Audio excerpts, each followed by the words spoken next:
Lord. దైవమర్మములు మే 13. మీరు శోధనలో ప్రవేశించకుండునట్లు మెలకువగా నుండి ప్రార్థన చేయుడి. మత్తయి 26:41.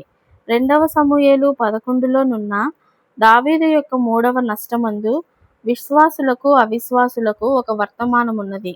మొదటిగా మానవ హృదయం యొక్క దుష్టత్వము, మోసమును మనం చూచుచున్నాము. మనమెవరమైనను సరే బాహ్యముగా ఎంతో మంచిగా చక్కని వారిగా మనము కనిపించినప్పటికీ అంతరంగములో సమానముగా చెడిపోయిన వారము, మురికి, రోత, మలినముతో నిండిన వారముగా నున్నాము. మన జీవితములో సత్యమనున్నది లేదు. మన నిజస్థితి నెరుగుటకు మనకు ఇష్టము లేదు. దాని విషయమై మనతో చెప్పినప్పుడు మనం బాధపడుచున్నాము. మన అహమునకు దెబ్బ తగులుచున్నది. అందువలననే దేవుని వాక్యమును చదువుచున్నప్పుడు అనేకులు అభ్యంతరపడి కోపగించుకొనుచున్నారు. ఇప్పుడు 2 సమూయేలు 11లోని దావీదు కథను చూచెదము. బాల్యం నుండే దావీదు దేవుని ఎదుట భయభక్తులు కలిగిన వాడు, జ్ఞాని, యథార్థపరుడు, మంచివాడు, దేవుని చేత ఏర్పరచుకొనబడిన వాడు కూడా. ఇలాగ అనేక సంవత్సరములు మంచి జీవితమును జీవించెను. అయితే తనకు తెలియకుండగానే తన అంతరంగంలో ఎక్కడో ఆ చెడు స్వభావం దాగియున్నది. దేవుడు దానిని మార్చితేనే గాని దావీదు విస్తారంగా వాడబట్టకు వీలులేదు.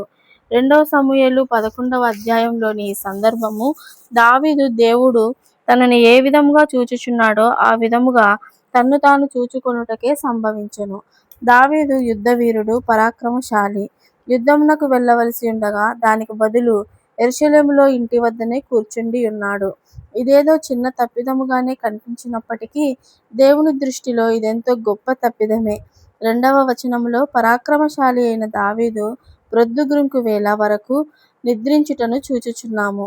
ఇదే రీతిగా అనేకులు తాము మేల్కొని ఉండవలసిన సమయమందు నిద్రించుచుందురు.